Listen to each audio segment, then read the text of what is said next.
गौतम बुद्ध के समय में एक नगर में एक स्त्री रहा करती थी और उसका नाम वसुंधरा था और वह देखने में काफी सुंदर थी, लेकिन उसको एक नगर वधू के रूप में घोषित किया गया था। वसुंधरा इतनी सुंदर थी कि उसके द्वार पे सोने के रथ खड़े रहते थे। यहाँ तक कि उससे मिलने के लिए राजाओं को भी इंतजार करना पड़ता था। वह केवल एक वेश्या थी, लेकिन वह इतना अमीर हो गई थी कि वह कुछ भी खरीद सकती थी। वसुंधरा का शरीर जितना सुंदर था, उससे कई गुना ज्यादा सुंदर उसका मन था। वह एक सच्चे प्यार की तलाश में थी, क्योंकि वसुंधरा खुद से वेश्या नहीं बनी थी, उसे एक राजा के द्वारा बनाया गया था। वसुंधरा अपने ग्राहकों को प्यार करने का बहुत दिखावा करती थी, लेकिन वह अंदर से उनसे बहुत नफरत करती थी। लेकिन उसको इसके लिए पैसे भुगतान किया जाता था। लेकिन वसुंधरा उन सबसे बहुत नफरत करती थी, क्योंकि वह सब इसे एक भोग की वस्तु के रूप में इस्तेमाल करते थे। एक इंसान के रूप में उसका सम्मान नहीं करते थे। ऐसे ही एक दिन की बात है, वह अपने छत पे खड़ी थी। तब तक उसके घर के सामने से कुछ बौद्ध भिक्षु भिक्षा मांग के जा रहे थे। तब उस बौद्ध भिक्षु ने देखा कि ऊपर से वसुंधरा उसे देख रही है। तब यह बेहद सम्मान के भाव से उसे प्रणाम करता है और आगे चला जाता है। तब उसके बाद वसुंधरा ऊपर से दौड़ते हुए नीचे आती है और इस बौद्ध भिक्षु के पैर पड़ती है, क्योंकि आज तक ऐसा कोई इंसान नहीं था जो इसे इज्जत और सम्मान के नजर से देखे। सभी लोग इसे भोग विलास के रूप में देखते थे। उसके बाद वसुंधरा कहती है कि भंते, आज के दिन आप मेरे घर भोजन करिए और यह मेरा आमंत्रण स्वीकार करिए, क्योंकि आज तक मैंने किसी को आमंत्रित नहीं किया, इसलिए मेरा यह आमंत्रण स्वीकार करिए। उसके बाद फिर वसुंधरा कहती है कि मेरा आमंत्रण ना करे, क्योंकि मुझे हजारों बार राजाओं ने और सम्राटों ने आमंत्रित किया है, लेकिन मैंने आज तक किसी को नहीं किया। आपको पहली बार आमंत्रित कर रही हूँ, इसलिए आप मेरा आमंत्रण स्वीकार करिए। उस युवा बौद्ध भिक्षु ने उस वसुंधरा का आमंत्रण स्वीकार कर लिया। उसके बाद वसुंधरा उन्हें अपने घर लेके जाती है और अच्छे से भोजन देती है और बौद्ध भिक्षु भोजन ग्रहण करने के बाद जाने के लिए बोलते हैं। तब वसुंधरा बोलती है कि हे भंते, आज से 3 दिन के बाद बारिश का मौसम स्टार्ट हो जाएगा और 4 महीने तक बारिश होगी। कृपया करके आप मेरे इस आमंत्रण को स्वीकार करिए और 4 महीने तक मेरे घर रहिए।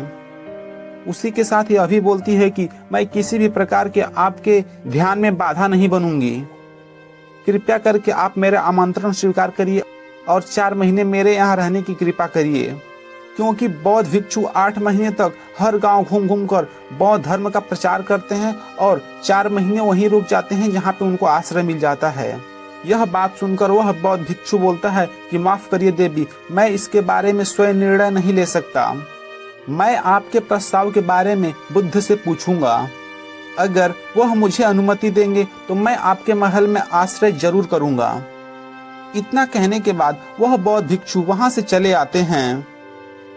इससे पहले कि वह बौद्ध भिक्षु बुद्ध के पास पहुंचता और वसुंधरा की सारी बात बताता, उससे पहले ही और बौद्ध भिक्षु आ गए होते हैं और वह बुद्ध से कहते हैं कि हे बुद्ध, वह युवा भिक्षु उस वसुंधरा के घर गया था जो कि पेशे से एक वेश्या है और उसने इन्हें 4 महीने अपने घर रहने का भी आमंत्रण दिया है।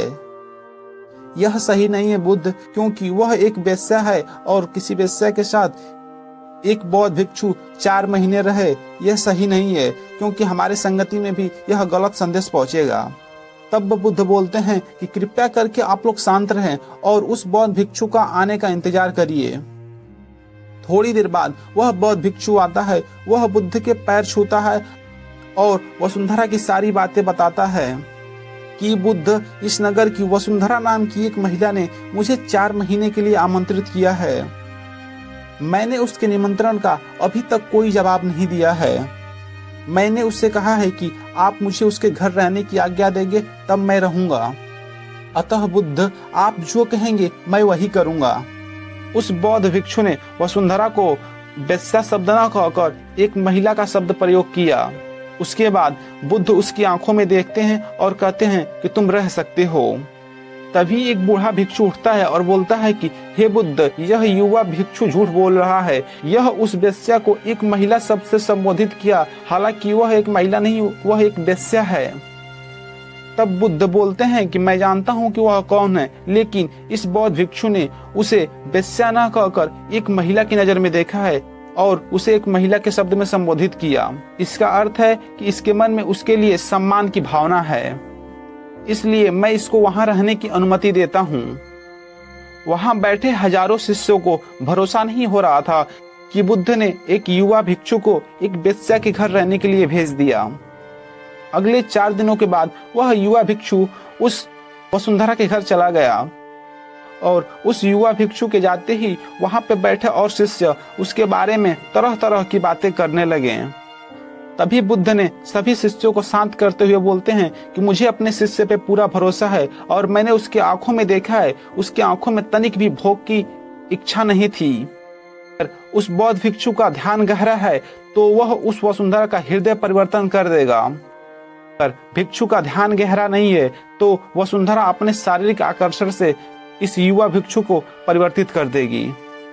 यह एक प्रश्न है ध्यान और शारीरिक आकर्षण के मध्य का, और इसका रिजल्ट हमें 4 महीने बाद मिलेगा। बुद्ध की बात सुनकर वहां उपस्थित भिक्षुओं ने कहा कि उस युवा भिक्षु पे अनावश्यक भरोसा करके जोखिम उठा रहे हैं। वह भिक्षु एक युवा है और वसुंधरा एक बहुत सुंदर स्त्री है। समय प्रारंभ हुआ, वर्षा ऋतु बीता और 4 महीने बाद वह युवा भिक्षु वापस आया।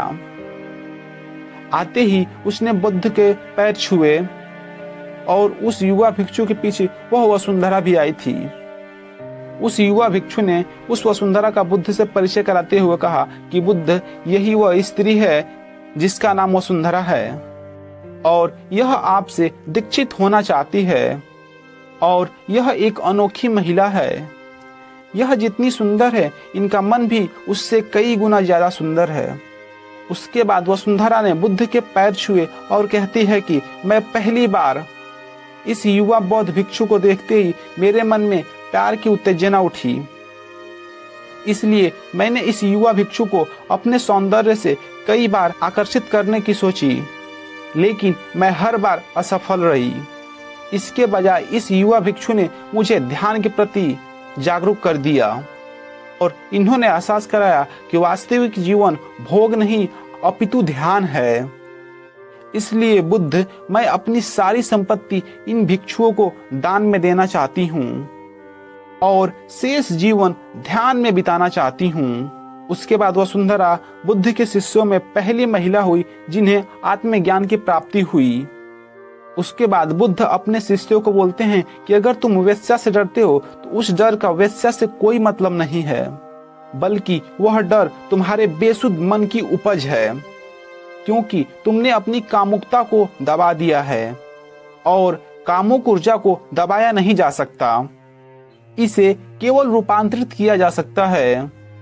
तो दोस्तों, यह कहानी आपको कैसी लगी? अच्छी लगी तो कमेंट करके जरूर बताएं और इस चैनल को सब्सक्राइब कर लें, वीडियो को लाइक कर दें। तो चलिए मिलते हैं अगली कहानी में। धन्यवाद।